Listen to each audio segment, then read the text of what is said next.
ایک صاحب کہتے ہیں کہ میری عادت تھی کہ میں روزانہ صبح فجر کے بعد قبرستان جا کر اپنے والد کی قبر پر حاضری دیتا تھا۔ ایک روز جمعہ کے دن فجر کی نماز ادا کرنے کے بعد میں قبرستان گیا۔ قبرستان میں داخل ہوتے ہی میں نے ایک بہت ہی شدید خوشبو محسوس کی۔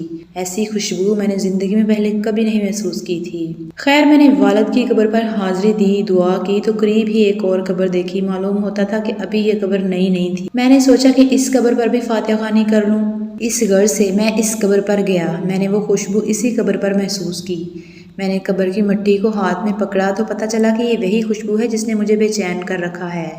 میں یہ دیکھ کر حیرت میں پڑ گیا کہ صاحب قبر کتنا نیک ہے کہ اس کی قبر سے اتنی اچھی خوشبو آ رہی ہے۔ میں واپس گھر کو لوٹ کر گھر گیا تو گھر والے بڑی حیرت سے میری طرف دیکھنے لگے اور پوچھنے لگے کہ اس قدر قیمتی اور شہد جیسی خوشبو تمہارے پاس سے آ رہی ہے۔ میں ان کے سوال پر بہت حیران ہوا۔ میں نے کہا کہ میں تو کسی خوشبو فروش کے پاس نہیں گیا، لیکن انہوں نے میری بات پر یقین نہ کیا۔ میں نے اپنے ہاتھ کو اپنے ناک کے قریب کیا تو میں نے وہی خوشبو محسوس کی جو قبرستان میں تھی۔ اس پر میں بہت حیران ہوا کہ کئی مرتبہ ہاتھ دھونے پر بھی وہ خوشبو میرے ہاتھ سے نہ گئی۔ اگلے روز پھر سے میں نہ چاہتے ہوئے بھی قبرستان چلا گیا، والد کی قبر پر حاضری دی اور بعد میں اس قبر کی طرف بڑھا۔ پھر سے وہی خوشبو آ رہی تھی۔ میں نے قبرستان میں قبر کھودنے والے سے پوچھا کہ یہ کس کی قبر ہے؟ اس نے بتایا کہ یہ ایک عورت کی قبر ہے۔ یہ سن کر میرے دل میں تڑپ اٹھی کہ میں جان کر ہی رہوں گا کہ اس عورت نے ایسا کیا عمل کیا ہے جو اس کی قبر اس قدر مہک رہی ہے۔ اس غرض سے میں نے اتوار والے دن پھر سے قبرستان گیا۔ دیکھا کہ ایک بوڑھا آدمی اس قبر پر قرآن خوانی کر رہا تھا اور زوروں کی طرح رو رہا تھا۔ میں نے بھی والد کی قبر پر فاتحہ خوانی کی اور جب وہ بوڑھا آدمی جانے لگا تو میں نے انہیں روکا اور کہا اگر آپ برا نہ مانیں تو ایک بات پوچھ سکتا ہوں؟ انہوں نے اجازت دی تو میں نے پوچھا یہ قبر کس کی ہے؟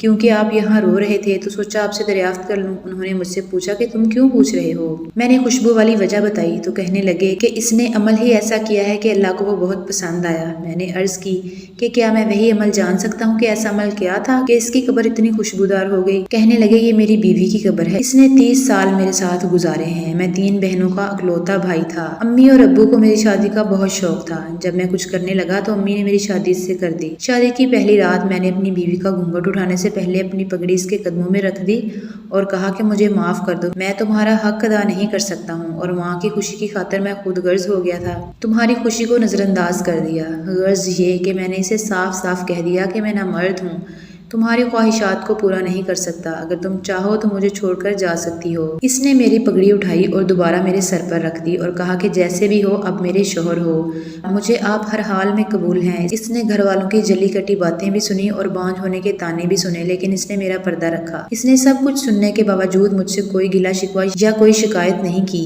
یہ کہہ کر وہ زوروں کی طرح رونے لگا اور کہنے لگا اس عورت کو کیوں نہ اللہ یہ مقام دیتا کہ اس نے سب کچھ سہنے کے باوجود میرا پردہ رکھا۔ ایسی عورت جو اپنے مرد کا پردہ رکھے اور اس کا ساتھ دے، اس کی قدر کرے، تو پھر ایسی عورت کا آخرت میں بہت اونچا مقام ہوتا ہے۔